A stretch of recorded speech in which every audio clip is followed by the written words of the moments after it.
নমস্কাৰ শিক্ষাৰ্থীসকল, আশা কৰোঁ তোমালোক সকলোৱে ভালে আছা। আজি আমি হিন্দী বিষয়ৰ অধ্যায় নং ৭ হাৰ কি জিতৰ শেষৰটো অধ্যায় ভাগ ৩টো কৰিবলৈ ওলাইছো। আহাচোন আমি সকলোৱে এবাৰ চাওঁ। ইয়াতে কি কৈছে? খৰক সিং ঠহৰ গয়া। ঠহৰ গয়া মতলব ৰৈ গৈছে। খৰক সিঙে ৰৈ গৈছে। বাবা ভাৰতীনে নিকট যাকৰ, নিকট মানে ওচৰত, বাবা ভাৰতীয়ে খৰক সিঙৰ ওচৰলৈ গৈছে। जाकर उसकी और ऐसी आंखों से देखा, खरक सिंगर फाले এনেদৰে চাইছে जैसे बकरा कसाई की ओर देखता है, যেনেদৰে ছাগলী এটাই কসাইৰ ফালে চাই তেনেদৰে চাইছে। और कहा ये घोड़ा तुम्हारा हो चुका है, এই ঘোড়াটো তোমাৰ হৈ গল। मैं तुमसे इसे वापस करने के लिए ना कहूंगा, মই তোমাক এইটো ঘূৰাই দিবলৈ, वापस करना মানে ঘূৰাই দিয়া, মই তোমাক এইটো ঘূৰাই দিবলৈ নকওঁ। परंतु खरक सिंह केवल एक प्रार्थना करता हूं, কিন্তু खरक सिंह মই কেৱল তোমাক এটা প্ৰাৰ্থনা কৰিছো। उसे अस्वीकार न करना, তাক সেই কথাখিনিক অস্বীকাৰ নকৰিবা। नहीं तो मेरा दिल टूट जाएगा, নহলে মোৰ মনটো ভাঙি যাব। बाबाजी आज्ञा कीजिए, খৰক সিঙে বাবাজীক কৈছে যে বাবাজী আজ্ঞা কৰক, কি কথা আছে কওক। मैं आपका दास हूं, মই আপোনাৰ দাস হয়। केवल ये घोड़ा न दूंगा, মই আপোনাৰ দাস হয়, আপুনি কি কব আছে কওক, কিন্তু মই এই ঘোঁৰাটো কিন্তু আপোনাক ঘূৰাই নিদো। अब घोड़े का नाम ना लो, এতিয়া ঘোঁৰাটোৰ আৰু নাম নলবা।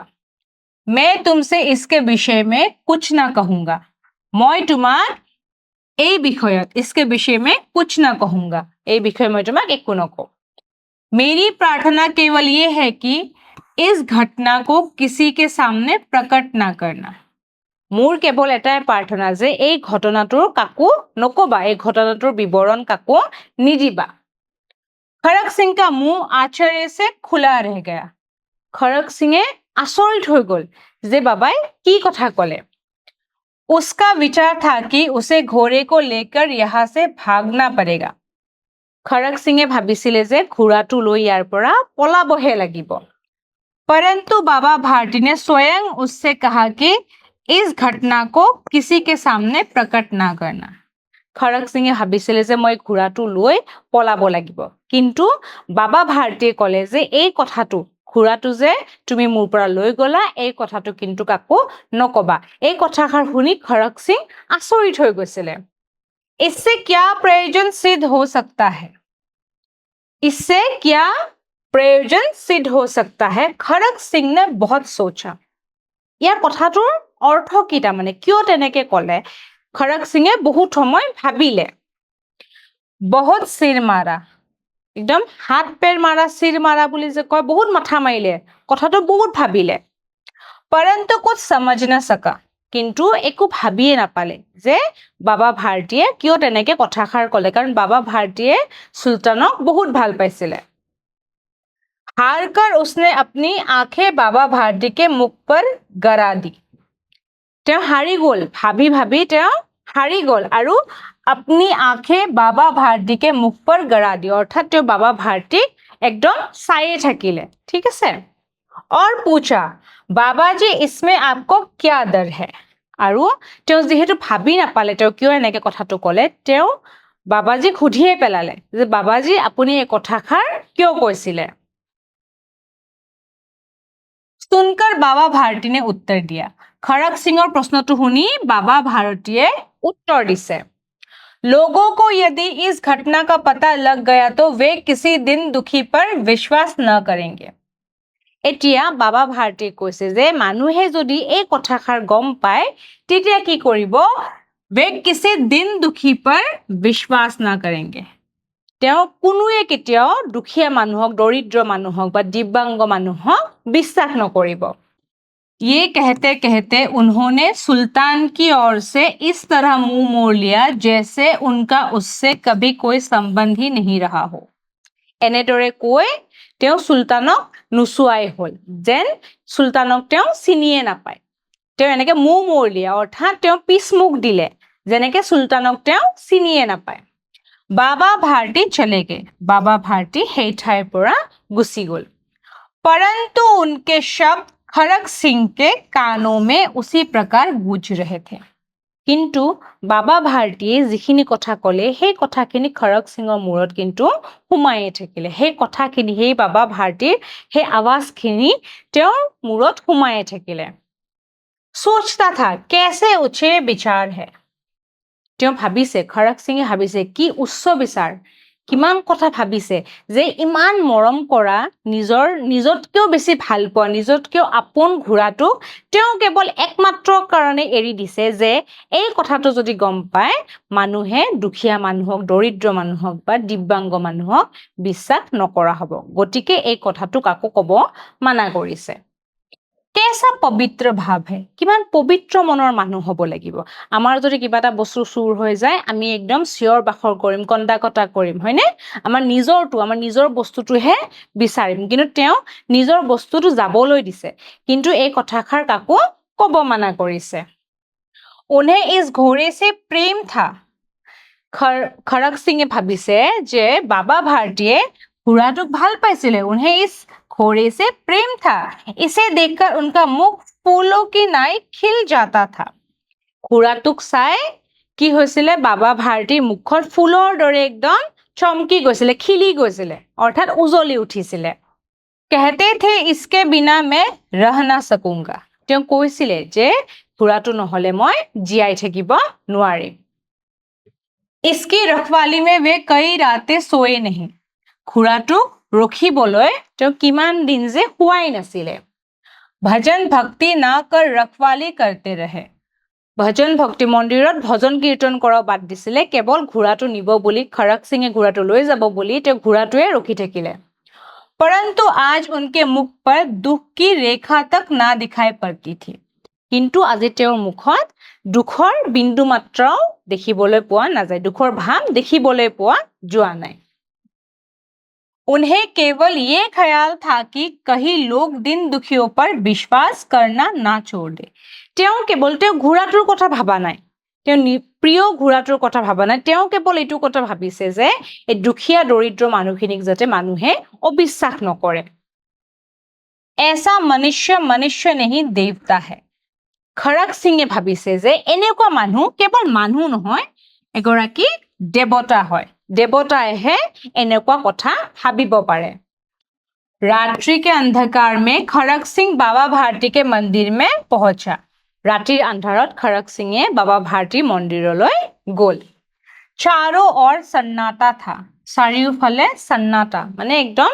কোলাহল নাছিলে চাৰিওফালে নিশব্দ হৈ আছিলে आकाश में तारे टिमटिमा रहे थे आकाशत তৰাবোৰো কি চকমকাই আছিলে टिमटिमा रहे थे মানে চকমকাই আছিলে थोड़ी दूर पर गांव के कुत्ते भौंक रहे थे অলপ দূৰতে গাঁৱৰ কুকুৰবিলাকে ভুকি আছিল ৰাতি নিজন দৃশ্যৰ কথা কৈছে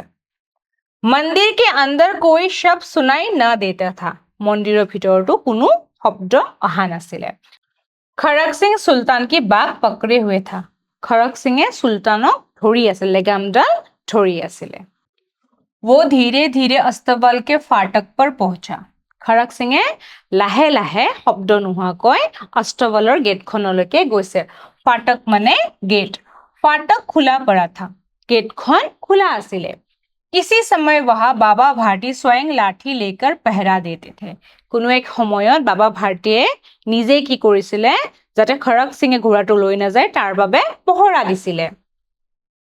परंतु आज उन्हें किसी चोरी किसी डाके का भय ना था किंतु আজি খৰক সিঙৰ কি হৈছে খৰক সিঙৰ চোৰী বা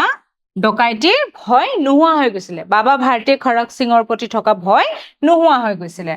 खड़क सिंह ने आगे बढ़कर सुल्तान को उसके स्थान पर बांध दिया खड़क सिंह आगुआई आही अस्तबলৰ ভিতৰত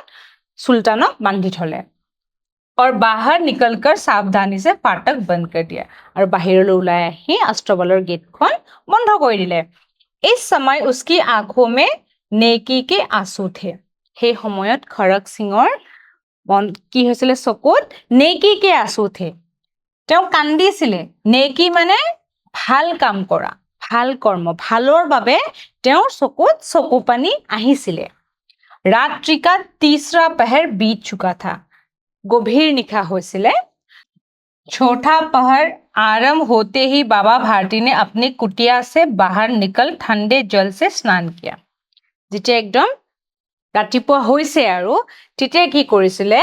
বাবা ভাৰতীনে अपनी कुटिया से বাবা ভাৰতীয়ে নিজৰ ঘৰৰ পৰা ওলাই আহি ठंडे जल से ठंडा पानीरे गा धुइसे हाँ स्नान किया मतलब नहाया गा धुइसे उसके पश्चात इस प्रकार जैसे कोई स्वप्न में चल रहा हो उनके पाव अस्तबल की ओर बढ़े ইয়াৰ লগতে কাৰণ কি হৈছিল তেওঁৰ এটা অভ্যাস আছিল তেওঁ ৰাতিপুৱা উঠি গা ধুই অষ্টবললৈ যায় সুলতানক চাবলৈ যায় তেনেদৰে কি হৈছিল বাবা ভাৰতীও সদায় দৰে তালৈ গৈছিল परंतु फाटक पर पहुंचकर उन्हें अपनी भूल प्रतीत हुई किंतु যেতিয়া অষ্টবলৰ গেটলৈকে গ'ল তেওঁৰ কি হৈছে তেওঁ ভুলটো ভাঙি গ'ল কাৰণ সুলতান নাই साथ ही घोर निराशा ने पाव को मन मन भर का भारी बना दिया কি হৈছে তেওঁ ভাবিছে যে ঘোঁৰাটো নাই গতিকে কি হৈছিল নিৰাশা নে সাথী ঘোৰ তেওঁ নিৰাশ হৈ গৈছিল যেহেতু ঘোঁৰাটো লগত নাই ঘোঁৰাটো কি অভ্যাস হৈছিল কাৰণ তেওঁ কৈছিল যে ঘোঁৰাটো নোহোৱাকে মই জীয়াই থাকিব নোৱাৰো পাওকো মন মন ভৰ ভাৰী বনা দিয়া একদম তে ভৰিখন যেন ভাৰী হৈ গৈছে তেওঁ খুজটো আগবাঢ়াব পৰা নাই वे वही रुक गए তেওঁ সেই জায়গাতে ৰৈ দিলে घोड़े ने अपने स्वामी के पाव की छाप को पहचान लिया और जोर से हिनहिनाया কিন্তু কি হৈছিল তেওঁ যদিও ৰৈ গৈছিল ঘোঁৰাটো অৰ্থাৎ সুলতানে বাবা ভাৰতীৰ খুজৰ শব্দ শুনি পেলাই জোৰকৈ চিঞৰিছে জোৰছে হিনহিনায়া মানে জোৰে চিঞৰিছে अब बाबा भारती आश्चर्य और प्रसन्नता से दौड़ते हुए अंदर घुसे इते কি হৈছে যেতিয়াই ঘোঁৰাটোৰ একদম শব্দ শুনিলে বাবা ভাৰতী আচৰিত হৈ গ'ল আৰু একদম সুখী ভাবেৰে প্ৰসন্নতাৰে কি কৰিলে अस्तबल में घुस गए माने अस्तबলৰ ভিতৰলৈ সোমাই গ'ল और अपने प्यारे घोड़े के गले से लिपटकर इस प्रकार रोने लगे मानो कोई पिता बहुत दिन से बिछड़े हुए पुत्र से मिल रहा हो আৰু তেওঁ ভিতৰলৈ গৈ ঘোঁৰাটোক সাবতি এনেদৰে কান্দিব ধৰিছে যেন কি হৈছে যেন দেউতাকে নিজৰ পুত্ৰক বহু বছৰৰ মূৰত বা বহু সময়ৰ মূৰত লগ পাইছে बार बार उसके पीठ पर हाथ फेरते बार बार उसके मुंह पर ठपकियां देते बारे बारे घोड़ाटोर पिठित এনেকে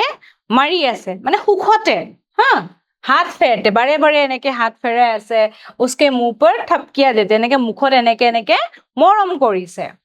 फिर वे संतोष से बोले अब कोई दिन दुखिया की सहायता से मुंह ना मोरेगा আৰু তেওঁ সন্তোষ মনেৰে কৰে এতিয়া পৰা কেতিয়াও কোনো দৰিদ্ৰ মানুহক অবিশ্বাস নকৰিব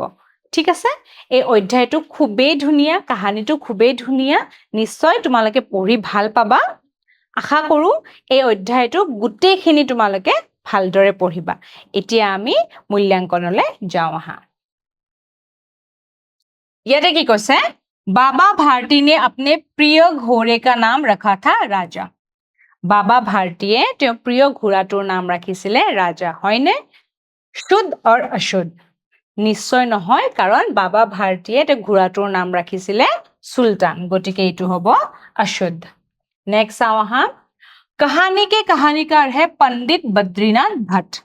এই কাহিনীটোৰ কাহিনীকাৰ কোন হয় पंडित बद्रीनाथ भट्ट शुद्ध और अशुद्ध নিশ্চয় এইটো শুদ্ধ হ'ব আৰু তেওঁ সুদৰ্শন নামেৰেও জনা যায় नेक्स्ट आओ हां खड़क सिंह ने आगे बढ़कर सुल्तान को उसके स्थान पर बांध दिया खड़क सिंह आगुৱাই আহি সুলতানক নিজৰ ঠাইত বান্ধি দিলে গতিকে এইটো শুদ্ধ হ'ব ঠিক আছে এই অধ্যায়টোৰ তিনিটা ভাগ আছিল এই তিনিটা ভাগত কাহিনীটো শেষ কৰা হৈছে নিশ্চয় তোমালোকে এই ভাগ কেইটা ভালদৰে বুজি পাইছা আজিলৈ ইয়াতে সামৰিছো ধন্যবাদ